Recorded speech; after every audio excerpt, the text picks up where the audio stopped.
예전에 전직 대통령 중에 한 분이 자기 인생의 가장 중요한 좌우명으로 대도무문이라는 것을 늘 말하고 다닌 분이 계셨습니다. 그래서 벽에도 그렇게 써놓고, 그리고 가까운 분들에게도 대도무문 그 글을 써서 이렇게 선물했다는 얘기도 많이 들었습니다. 대도무문이라는 것은 큰 뜻을 가진 사람이 나가는 길에는 거칠 것이 없다, 방해될 것이 없다라는 뜻입니다. 그런데 우리가 그런 소망은 가지고 있지만, 정말로 우리가 큰 뜻을 품었다고 해서 우리가 가는 길에, 그리고 어떤 사람이 가는 길에 정말 거칠 것이 없어지느냐, 그 뜻 자체 하나만으로 모든 것을 다 이길 수 있느냐 하면 사실은 그렇지 않다는 것을 우리는 많이 경험하게 됩니다. 대표적으로 우리 학생들이 공부하러 여기 많이 왔습니다. 집을 떠나서 온 분도 계시고 한국에서 온 분들도 계시고 많이 계시는데, 처음 올 때는 아주 비장한 각오를 가지고 옵니다. 내가 3개월 이내에 내가 영어를 능통하고 6개월 이내에 원어민 친구를 사귀고 1년이면 내가 동시 통역할 것이야, 그런 꿈을 가지고 비행기를 타고 그렇게 큰 뜻을 품고 왔지만 결국은 1년 뒤에 겨우 서브웨이에서 주문하고 있는 거예요. 요거 빼주세요, 요거 넣고 있어요. 그게 쉽지 않아요. 뜻을 가졌다고 다 길이 열리는 것은 아니다는 거예요. 사업하는 분들, 장사하는 분들이, 많은 분들이 지금도 개업을 하는데 처음에는 다 뜻을 가집니다. 내가 1년 이내에 빚을 다 갚고 2년 이내에 내가 흑자를 만들어서 내가 잘 운영하다 3년 내에 부자 될 것이다, 다 그래 꿈을 품지만 제가 통계를 보니까 5년 이내에 75%가 문을 닫고 그 이후로도 문을 계속해서 닫아서 결국은 살아남는 건 10%가 안 된다는 통계를 봅니다. 내가 뜻을 가졌다고 다 되는 것이 아닌데 우리의 신앙생활도 마찬가지입니다. 우리가 예수님을 믿습니다. 그리고 내가 사명을 받습니다. 직분을 받습니다. 결단을 합니다. 하나님 내게 은혜 주실 줄 믿습니다. 내가 주의 영광에 살겠습니다. 내가 주님 기뻐하시는 일 가겠습니다. 큰 뜻을 품고 갑니다. 그러면 그 길에 모든 것이 다 형통하고 모든 일이 다 잘 되고, 하나님께서 동력자들을 붙여주셔서 기도할 때마다, 함께 주의 거룩한 일을 할 때마다 폭발력이 일어나고 부흥이 일어나고 모든 사람이 박수를 치며 이해해주고 하나님의 백성이고 잘했다 칭찬합니까? 그렇지 않다는 거예요. 우리가 아무리 거룩한 뜻을 품고 하나님의 영광을 위해서 살겠다고 뜻을 품고 갈지라도 우리가 가는 길에는 너무나 많은 어려움들이 있고, 너무나 많은 난관들이 있고, 거절이 있고, 거부가 있고, 그리고 넘어지는 일들이 우리 가운데 얼마나 많이 있는지 모른다는 겁니다.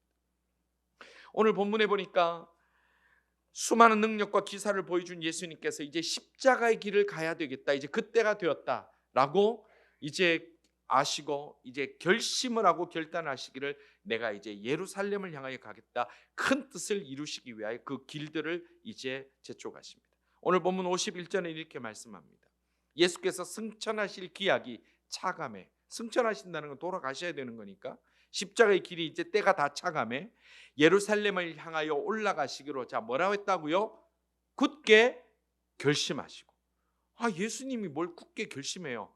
하나님인데 하시면 되지만, 예수님도 인성을 가지신 분이기 때문에 그 예루살렘으로 가는 길이 얼마나 고통스럽고 십자가의 죽음이 얼마나 힘든 길을 주님이 잘 하셨기 때문에 이제 내가 굳게 결심하여 그 길로 가신다, 이렇게 성경은 얘기를 합니다. 우리 예수님은 하나님이십니다. 창조 때부터 계신 하나님이십니다. 여러분들 믿으십니까? 이건 기독론에서 굉장히 중요한 고백입니다. 예수는 하나님이시다, 예수는 창조주시다라는 것은 굉장히 중요한 고백입니다. 그 예수님은 이미 이 땅에 오실 때부터, 성육신 하실 때부터 십자가의 길을 가야 되는 걸 알고 계셨지만, 그러나 이제 그 때가 찼을 때에 예수님께서 그 길을 가실 때 굳은 결심으로 가셨다. 아무리 예수님이지만 이제 다 됐네, 나 이제 죽으러 간다, 안녕 가자, 그렇게 기쁘게 달려가지는 않으셨을 거라는 거예요. 예수님께서 이제 큰 뜻을 품고 이제 그 예루살렘을 향하여 그 승천하실 기약이 차감해 그 길을 향하여 길을 걸어가는데, 그러면 예수님께서 이 길을 가시겠다는데, 창조주 하나님 되신 예수님이 이 길을 가시겠다는데, 이 큰 뜻을 품었는데, 이 거룩한 뜻을 품고 갔는데, 그러면 대도무문이 돼야 되지 않습니까? 누구든지 다 거칠 것이 없어야 되고 다 환영해야 되고, 예수님 앞에 형통하게 그 문이 열려야 되지 않습니까? 근데 현실은 그렇지 않고 예수님이 그 길을 결정하고 결심하고 나서 만난 첫 번째 난관은 예수님의 가시는 그 길에 대한 거절을 받았다. 성경 그렇게 말씀합니다. 52절과 52절과 53절은 이렇게 말씀합니다. 사자들 앞에 보내매 그들이 가서 예수를 위하여 준비하려고 사마리아인의 한 마을에 들어갔더니 예수께서 예루살렘을 향하여 가시기 때문에 그들이 받아들이지 아니하는지라. 아멘. 이제 예수님이 굳은 결심하시고 예루살렘에 갑니다. 큰 뜻을 품었습니다. 갑니다. 그러면 길이 열려야죠. 그런데 오늘 이 본문에 보니까 예수님께서 가시는 그 길에 이제 사마리아인의 마을을 지나가야 되는데 예수님 먼저 선발대를 보냈어요. 예수님 그 길을 좀 지나갈 수 있도록 당신들이 허락하겠느냐, 그 촌장이 허락하겠느냐 물어봅니다. 지금 또 선교지에 가면 선교사님들과 그리고 방문하는 그 목사님들이 그 어느 마을에 들어가면 가장 먼저 그 마을의 촌장을 찾아가야 됩니다. 지금도 그렇습니다. 먼저 촌장 가서 제가 외부인인데 여기 들어와서 지금 이런 일을 하려고 하는데 허락해 주시겠습니까? 허락을 받고 움직여야지. 그렇지 않으면 큰일 나요. 지금도 그래요. 그런 것이 많아요. 지금 예수님께서 선발대를 먼저 보내서 사마리아인의 마을에 이제 예수님께서 지나가셔야 되는데 우리가 유대인들이니까 당신들 우리 좀 지나가게 하시겠습니까? 라고 질문을 했는데 그렇게 먼저 사람을 보냈는데 그들의 반응이 뭐냐면 통행을 거절했다는 거예요. 왜 거절했을까요? 왜 거절했을까요? 많은 이유들이 있고 역사적으로 여러분들 우리가 뭐 잘 아시겠습니다만 역사적으로 이 사마리아인들과 유대인들은 굉장히 적대감을 가지고 있는 그런 상황인 것은 여러분들도 잘 아실 겁니다. 근데 오늘 본문에서는 그런 마음이 있을 뿐만 아니라 이들이 왜 예수님을 거절했느냐, 왜 이 큰 뜻을 품고 가시는 예수님과 그 제자들의 걸음을 거절했느냐에 대해서 밝히고 있는데 53절에 이렇게 말씀합니다. 앞부분에 보니까 예수께서 예루살렘을 향하여 가시기 때문에 라고 했어요. 이유가 뭐라고요? 예루살렘을 향하여 가시기 때문에. 예수님이 예루살렘을 향하여 가시는 길은 뭐예요? 십자가의 길, 엄청난 큰 뜻을 가지고 가시는 길이에요. 그런데 그것 때문에 이들이 거절했다라는 거예요.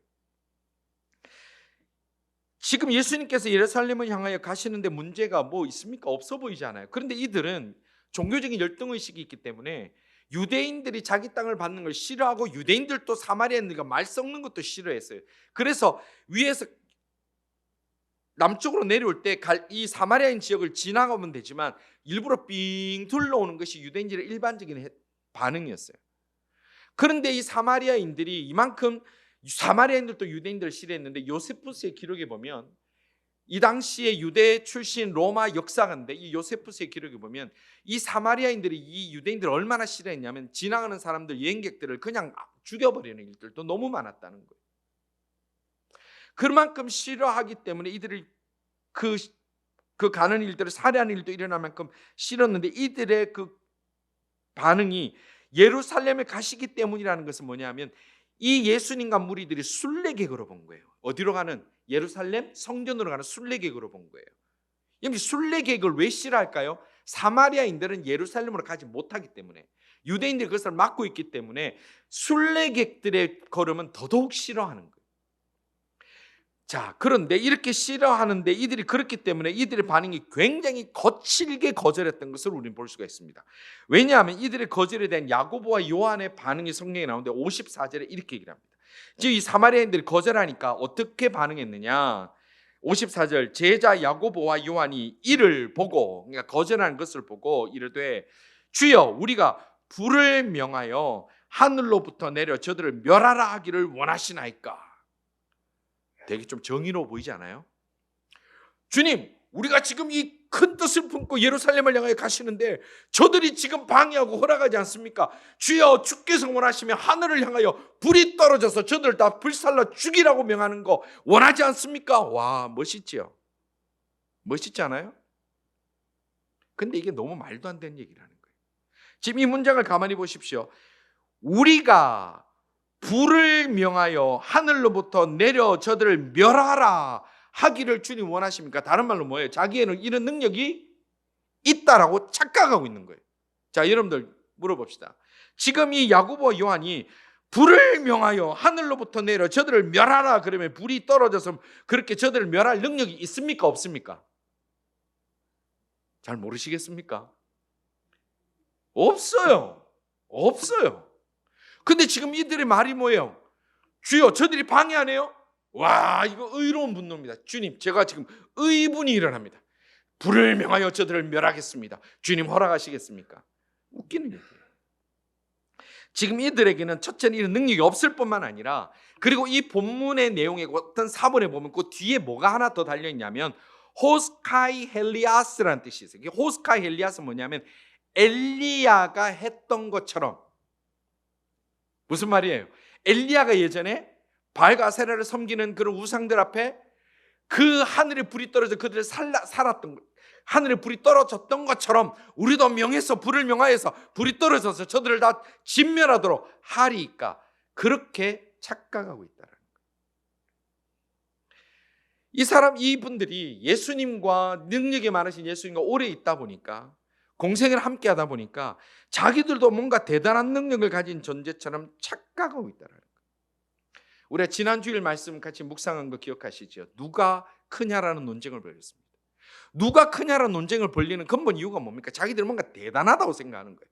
네가 크냐, 내가 크냐, 우리는 변화산 가서 모세와 엘리야를 만났어, 우리가 너희들보다 커, 이런 논쟁들을 벌리는 이유가 뭐예요? 자기가 뭔가 된 것처럼, I am something, 내가 뭔가 된 것처럼 그렇게 착각하기 때문에 그런 논쟁이 일어나요. 여러분들, 이등병끼리는 안 싸웁니다. 왜 안 싸웁니까? 자기가 아무것도 아닌 걸 알아서 안 싸워요. 누가 제일 짜증 많이 내고 제일 많이 싸웁니까? 병장들, 제대말년 병장들이 다 짜증나는 거예요. 제대말년 병장은요, 낙엽 떨어지는 거 봐도 짜증나고 눈 와도 짜증나고 바람 불어도 짜증나요. 왜? 자기가 뭔가 대단하다고 착각하니까. 지금 이 제자들이 뭐라고 불을 명하여 떨어져 다 사르게 할까? 이것은 자신들이 지금 뭔가 잘못 착각하고 있는 거예요. 우리가 신앙생활할 때도 이렇게 착각할 때가 많이 있습니다. 여러분들, 우리가 아시는 한자 성어 중에 호가호위라는 단어를 여러분들 많이 아시죠? 호가호위. 무슨 말입니까? 여우가 호랑이를 등에 업고 호랑이의 위세를 듣고 자기가 막 힘주고 가는 거, 지금 이게 그거예요. 여우가 뭡니까? 여우는 아무것도 아니에요. 뒤에 있는 호랑이 때문에 숲에 있는 동물들이 다 숨고 머리를 숙이는 거예요. 지금 이들이 비록 예수님께서 주신 능력 받아서 복음을 전하고 치유하고 귀신을 쫓아내는 일들을 이미 경험했습니다. 그 내용은 9장 1절부터 나옵니다. 예, 그런 경험은 했습니다. 그럼 그 능력의 근원이 어디에 있습니까? 어디서부터 온 겁니까? 주님 앞에 받은 거예요. 주님 앞에 받은 거기 때문에 그것은 내 것이 아니에요. 내 것이 아니에요. 성도는 우리가 신앙생활하되 하나님 앞에 받은 특별한 은사들을 경험할 때가 있습니다. 특별한 능력을 경험할 때가 있습니다. 그러나 우리가 착각하면 안 되는 것은 그것은 내 것이 아니에요. 하나님의 것이에요. 그 하나님의 것을 가지고 자기 거라고 착각하니까 지금 그 예수님께서 가는 그 길을 방해하는 사마리아인들 앞에 이 두 사람이 뭐라고 얘기를 해요? 주여, 엘리야가 한 것처럼 우리가 불을 명하여 떨어져서 저들을 다 멸하게 하리이까. 여러분, 우리가 이런 착각하면 안 된다라는 거예요. 우리가 목회자가 되고 우리가 직분을 받고 우리가 하나님의 은사를 받아서 신앙생활할 때 우리가 마치 능력이 있는 것처럼, 우리가 마치 뭐 대단한 일을 할 수 있는 것처럼 착각하는 순간에 하나님의 반응, 하나님의 그 말씀은 뭐냐? 55절 이렇게 말씀합니다. 예수께서 돌아보시고 뭐라고 그러셨다고요? 꾸짖으시고 정신 차리라는 거예요. 정신 차리라는 거예요. 아주 엄하게 꾸짖으신 거로 봅니다. 아주 엄하게 꾸짖으신 거. 여러분들 성경에 보면 요 각주들이 있죠. 아마 요 55절 뒤에 이렇게 번호가 달린 게 있어요. 각주에 보면, 고대 다른 사본에 보면, 성경을 기록한 다른 사본에 보면 요 뒤에 또 무슨 말이 있느냐 하면, 이르시되 너희는 무슨 정신으로 말하는지 모르는구나. 인자는 사람의 생명을 멸망시키러 온 것이 아니요 구원하러 왔노라 하시고 라는 기록이 있다는 것이 여러분들 성경에도 지금 있을 겁니다. 지금 이 제자들이 불을 내려 다 죽일까요? 주님이 너 무슨 정신으로 그 얘기하니? 인자가 온 것은 사람들 죽이러 온 게 아니라 살리러 왔는데, 구원하러 왔는데 지금 죽이자고 말하는 거야? 대도무문이라고 그냥 간다고 해서 막으면 다 죽이란 말이야? 주님이 너무 어이없이 그들을 심하게 책망하신 것이 이들의 말씀이라는 거예요. 너 정신없는 소리 왜 해? 성도 여러분, 우리가 신앙의 길을 걸어갈 때 잊지 말고 기억해야 되는 것은 우리가 왜 예수 믿고 살아가는가에 대한 처음 그 마음을 잊어버리면 안 됩니다. 내가 하나님 일을 감당할 때, 내가 처음 부르심 받았을 때, 처음 주님 앞에 나왔을 때 내가 무엇 때문에 왜 이 길을 가는지에 대한 근본적인 그 의미를 잊어버리는 순간에 우리는 열심을 다하여 뜨거운 마음 때문에 주님 앞에 책망받는 일들이 일어날 수 있다는 겁니다. 우리가 왜 예수님을 믿습니까? 왜 교회 생활을 합니까? 왜 주의 뜻을 향하여 섬기겠다고 나아갑니까? 그것은 주님의 영광을 위해서 갔는데 그것 가지고 자기 마음이 흥분해서 일을 저지르다 보면 주님의 마음을 아프게 할 때가 얼마나 많은지 모릅니다. 그러면 예수님께서 이 사마리아인의 거절 앞에 어떻게 해법을 주셨을까요? 오늘 성경은 예수님의 반응을 보여줍니다. 56절입니다. 56절 이렇게 말씀합니다. 함께 다른 마을로 가시니라. 아멘. 이게 제일 좋은 거예요. 거부합니까? 방해합니까? 너희들이 이 큰 뜻을 모르느냐? 너희들이 이 큰 뜻을 이해하지 못하느냐? 흥분해봐야 아무 소용없어요. 거기서 저들을 치자 어찌하자 그거 아무 소용없어요. 그냥 다른 데 가면 돼요. 주석가들은 아마 이 다른 마을이 사마리아인이 아닌 유대인 마을로 갔지 않았을까 그렇게 추정을 합니다. 그냥 가면 돼요. 예수님 영접하지 못하는 거 그들의 손해일 뿐이에요. 그거 가지고 싸울 필요 없어요. 그냥 돌아가면 돼요. 이제 예수님 일행이 이제 다시 돌아서 가는데 거기에 또 다른 세 명이 등장합니다. 또 다른 세 명이 등장하는데 이 사람들도 역시 예수님에 대해서 그리고 예수님께서 가시는 그 길에 대해서 크게 착각하고 있는 것을 본문을 통해서 우리가 볼 수가 있습니다. 이들의 예수님과의 대화를 보면 57절에 먼저 한 사람이 이렇게 얘기를 합니다. 길 가실 때에 어떤 사람이 여짜오되 어떤 사람이 나타났어요. 그리고 주님 앞에 여쭙니다. 어디로 가시든지 나는 따르리이다. 여러분들 좋지 않아요? 탁 주님 앞에 가서 주님 어디로 가시든지 저는 지금 모르지만 주님 따르겠습니다. 얼마나 좋은 얘기예요. 얼마나 좋은 얘기예요. 어디로 가는지 모르겠지만 주님 따르겠습니다. 그럼 가슴 뛰는 얘기예요. 우리 와이캠 청년들 말씀 잘 듣고 예배 잘 들어서 너무 감사한. 이제 결혼하셔야 되잖아요. 그런데 내가 안 그래도 마음에 드는 좋은 사람이 탁 앞에 나타났더니 자매님이 가시는 길에 나는 어디든지 따르겠습니다. 그러면 마음이 좋겠어요? 좋겠어요? 무조건 좋은 거예요. 좋을까요? 싫을까도 아니에요. 좋을까요? 좋을까요? 우리가 사람 앞에서 그런데 주님 앞에 이 사람이 나와서 주여 어디로 가시든지 내가 주를 따르겠습니다. 자, 그러면 주님이 그래 고마워 가자. 이제 큰 뜻을 향하여 예루살렘을 향하여든지 가면 된다라고 하시면 되는데 중요한 것은 주님이 그들의 중심을 알고 계신다는 거예요. 사람은 언제나 말은 예쁘게 합니다. 명분 없는 얘기는 하지 않습니다. 다 명분이 있습니다. 다 이유가 있습니다. 다 뜻이 있습니다. 그래서 사람이 듣기는 다 이유가 있지만 주님은 우리의 말을 보시는 것이 아니라 우리의 무엇을 보십니까? 중심을 보십니다. 이게 무서운 거예요. 사람은 사람을 속일 수 있습니다. 사람은 사람의 귀를 달콤하게 해서 그 사람을 넘어지게 할 수 있습니다. 그러나 주님은 우리의 중심을 보십니다. 근데 이 사람이 주님이 어디로 가시든지 저 따라가겠습니다 했더니 주님이 뭐라고 대답하십니까? 같이 가자 그러시면 되는데 58절 이렇게 대답하십니다. 그 사람의 얘기에 이렇게 대답합니다. 예수께서 이르시되 여우도 굴이 있고 공중에 새도 집이 있으되 인자는 머리 둘 것이 없도다 하시고. 이게 무슨 말이죠? 저 주님 따라가겠습니다 그러면 따라와자 가자 그러면 되는데 내가 가는 길은 고생하는 길이야. 내가 가면 권력이나 명예나 이런 거 아무것도 없어. 그래도 가겠니라고 말씀하신 거죠. 왜 이렇게 말씀하셨을까요? 주석가들은 이렇게 가겠다고 말한 사람의 중심이 예수님 따라가면 먹을 것도 생기고 권력도 생기고 명예도 생긴다고 생각했기 때문에 그 중심을 아시는 주님이 이가 원하는 것이 아니다라고 먼저 말씀하시는 걸로 보고 있습니다. 지금 이 말을 하는 사람이 누구냐면 마태복음 8장에 보면 똑같은 이 사건이 나오는데 마태복음 8장에는 이 사람의 신분을 밝히고 있는데 그를 서기관이었다 이렇게 얘기를 합니다. 여러분들 이 예수님 시대의 서기관은요 지성인입니다. 서기관이 하는 일은 뭐냐면 성경을 필사하는 사람들이고 그 성경을 해석하는 사람이기 때문에 공부도 많이 한 사람이고 배운 사람이고 사회적으로 존경받는 사람이고 종교적으로도 흠이 없는 사람이고 굉장히 많은 사람들이 높이 인정하는 사람이 서기관입니다. 근데 이 서기관이 예수님 앞에 주님 어디 가든지 내가 따르겠습니다 이 얘기는 뭐냐면 내가 다 버리겠습니다가 아니라 주님을 따라가는 길이 내가 서기관으로 사는 것보다 훨씬 나을 것 같습니다. 지금 이 마음으로 했다라는 거예요. 주님이 지금 예루살렘으로 향해 가시는 그 길의 뜻을 알지 못했다라는 얘기예요. 그리고 또 한 사람이 등장합니다. 이번에는 예수님이 먼저 그에게 말씀하십니다. 나를 따라오느라. 예수님 먼저 초청하세요. 나를 따라오느라. 그러면 가면 되는데 이 사람은 앞에 서기관에게 예수님 하신 얘기를 예수님께서 하신 얘기를 들은 거예요. 예수님 따라가면 어찌 됩니까? 여우도 굴이 있고 공중에 새도 집이 있는데 인자는 머리 둘 곳이 없어. 고생만 해. 얘기 들었거든요. 놀란 거예요. 그가 뭐라고 대답했느냐? 59절입니다. 또 다른 사람에게 나를 따르라 하시니 그가 이르되 나로 먼저 가서 내 아버지를 장사하게 하옵소서. 내 아버지 장례 좀 치르고 올게요. 그리고 또 한 사람이 만났습니다. 또 한 사람 또 이렇게 대답합니다. 61절입니다. 또 다른 사람이 이르되 주여 내가 주를 따르겠습니다마는 따르긴 따를 텐데요 나로 먼저 내 가족을 작별하게 하옵소서. 여러분들 이 두 사람 얘기가 맞아요 틀려요? 틀린 얘기 없어요.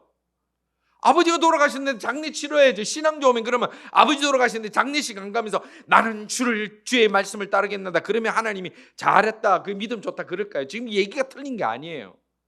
주님을 따라가면 언제 올지 모르는 기약 없는데 가족들하고 인사하는 거 그거 잘못된 거 아니에요. 근데 문제는 뭐냐면 주님이 지금 여기서 말씀하시는 것은 그들이 그렇게 말하는 중심이 잘못됐다라는 거예요.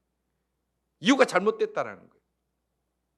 아이들을 키우면 예방접종하러 가지 않습니까? 이제 지금도 독감 예방접종 할 때가 됐죠. 또 코로나도 맞았죠. 아이들 데리고 갑니다. 그러면 그 주사 맞는데 주사실 입구까지는 어떻게 가요? 그러면 그때부터 아이들이 뭔 얘기해요? 예 어머니의 뜻이 큼으로 인하여 제가 팔을 걷고 기쁘게 주사를 맞겠습니다. 그런 자녀들이 있습니까? 없어요. 그때부터 이 아이들 머리가 팽팽 돌아가요. 오늘 주사를 맞지 않아야 될 이유가 계속 나오는 거예요. 저희 집 얘기라고 해서 차마 말은 안 하지만 주사실 앞에 가서 가자 이거 도망갈까 봐 가자 그러면 아빠 왜 이렇게 팔을 세게 잡아? 그러고 울기 시작해요. 발 세게 잡아서 그렇게 울 거 아니에요. 아니야 꼭 맞아야 돼. 아빠 왜 그래 나를 보고 무섭게 말해? 아니 안 들어가니까 무섭게 말하지. 그러면서 하다가 나중에 할 말 없어 뭐라 그러냐면 제가 이게 들은 얘기예요. 아빠 나 오늘 주사 맞을 기분이 아니야. 하여튼 이유가 얼마나 많은지. 주석가들은 지금 아버지를 장례하고 가야 됩니다. 가족들에게 인사하러 가야 됩니다라고 말하는 이 사람들에게 실제로 장례식이 없었을 거라고 보고 가족들에게 인사할 것이 그리 급하지 않았을 거라고 주석가들이 보는 분들이 많이 있습니다. 왜냐하면 예수님께서는 지금 현상과 상황을 얘기를 하는 그 중심을 보시는 거예요. 아이들이 주사실 앞에서 온갖 합리적인 이유를 다 댑니다. 아빠가 팔을 잡았고 무섭게 나를 노려보고 아빠 나 오늘 기분도 아니고 나 왼쪽 팔이 아프고 오른쪽 팔도 아프고 다리도 아프고 합리적인 이유를 다 대면 근본 마음의 중심은 나 주사 안 맞겠다는 얘기예요. 지금 예수님께서 이들에게 말씀하실 때 안 하겠다는 얘기예요. 주님 옆에는 왔지만 주님 근처는 왔지만 안 하겠다는 거예요. 그래서 주님이 그런 첫 마음을 잃어버리고 마음이 변질된 우리에게 그리고 이들에게 주신 말씀이 바로 오늘 본문 62절의 말씀입니다. 62절에 이렇게 말씀합니다. 예수께서 이르시되 손에 쟁기를 잡고 뒤를 돌아보는 자는 하나님 나라에 합당하지 아니하니라 하시니라. 아멘. 자꾸 딴소리 하는 거 그거 하나님 나라에 합당한 거 아니야. 왜냐하면 그 주님은 우리의 중심을 보시기 때문에 그렇습니다. 우리가 지금 앞선 이 두 제자들이 예수님 앞에 책망받은 이유와 그리고 다시 다른 길로 갈 때 만났던 이 세 사람이 주님 앞에 책망받는 이유에는 공통점이 하나 있습니다. 그 공통점이 뭐냐 하면 예수님께서 왜 예루살렘을 향하여 가시는가에 대한 근본적인 질문에 대해서 근본적인 이유를 잊고 있었거나 모르고 있었기 때문에 그렇다는 겁니다. 우리가 처음 예수님 믿고 따를 때 그리고 지금 오늘 우리의 모습 여러분들 생각할 때 어떻게 똑같습니까? 내가 처음에 예수님 만나서 뜨거워서 그 밤에 잠을 자지 못하고 하나님 앞에 기도하고 눈물로 부르짖고 회개하고 주여 내 생명 주님 앞에 드립니다. 내 인생 주님 앞에 드립니다. 주여 마음껏 사용하여 주옵소서. 세상에 물들지 않겠습니다. 주님만 따르겠습니다. 말씀 보겠습니다. 기도하겠습니다. 그 뜨거웠던 열정이 지금 오늘 우리가 가진 열정과 동일합니까? 여러분 어떻게 생각하십니까? 어떻게 느끼고 계십니까?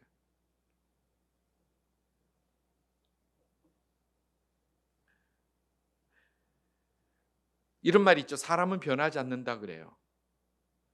사람은 고쳐서 쓰는 거 아니라고 그래요. 그러나 여러분들 기억하십시오. 제자들은 변합니다. 성령님은 사람을 바꾸십니다. 내가 아무리 내 몸으로 내 의지로 내 뜻으로 내 스스로가 달라지려고 하더라도 인간적인 노력에 그치면 아무것도 변할 수 없습니다. 그러나 그리스도의 제자는 변합니다. 성령님은 나를 바꾸십니다. 우리가 아무리 노력하고 의논하고 고민해도 우리는 어느 누구도 바꿀 수 없고 나도 바뀌지 않습니다.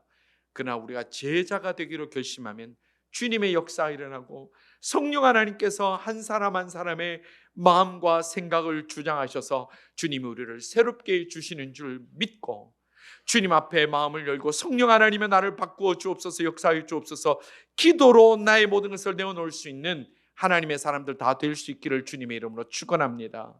사람이 사람을 못 바꾸고 세상이 못 바꾸고 고생한다고 해서 못 바꾸고 어떤 것도 못 바꾸지만 내가 주님이 주신 그 첫 마음 잊지 않고 그 표대를 향하여 나아가게 되면 주님께서 우리 가운데 역사하여 주시고 표대를 향하여 나가는 그 사람의 인생과 그 가정과 그 교회는 하나님께서 빛처럼 꽃처럼 불꽃처럼 아름답게 사용하여 주신다는 확신을 가질 수 있기를 간절히 소원합니다.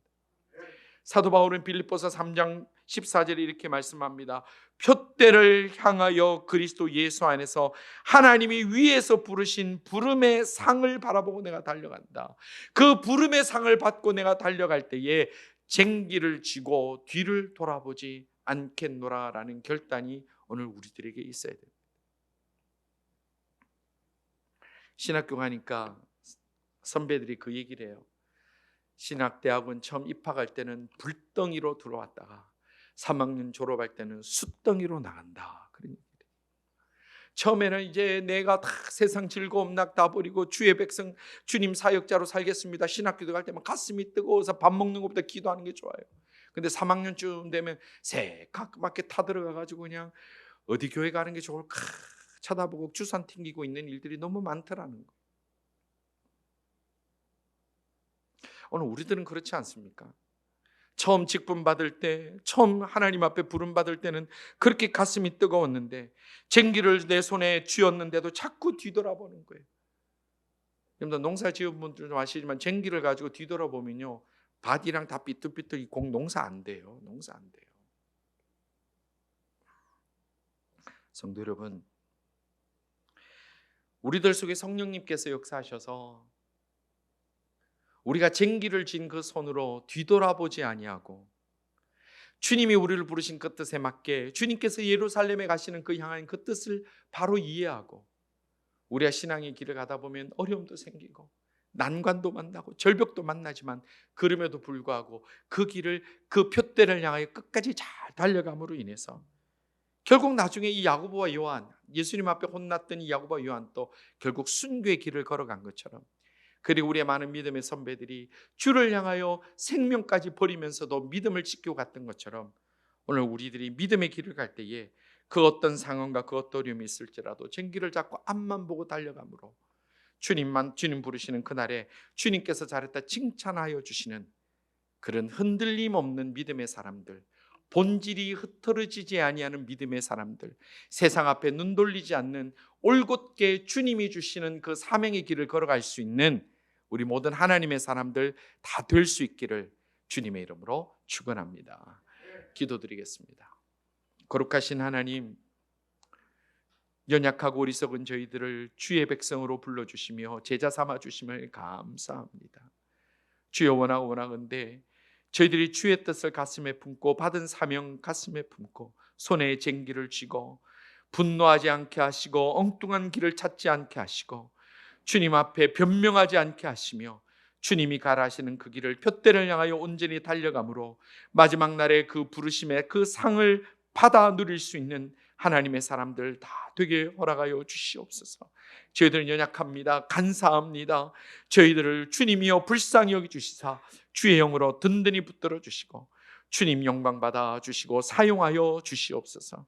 오늘도 주의 백성들 주님 육신의 질병과 마음의 병과 삶의 어려움들 가운데 주님을 부르짖는 자들을 주님이여 기억하여 주시며 그들과 함께하여 주시며 저희들과 함께하여 주옵소서. 이 한 주 살아갑니다. 쟁기를 쥐고 뒤를 돌아보지 않게 하시며 표대를 향하여 잘 달려갈 수 있는 모든 주의 백성들 다 되게 하여 주시기를 간절히 원하옵고 예수님 이름으로 기도드리옵나이다. 아멘.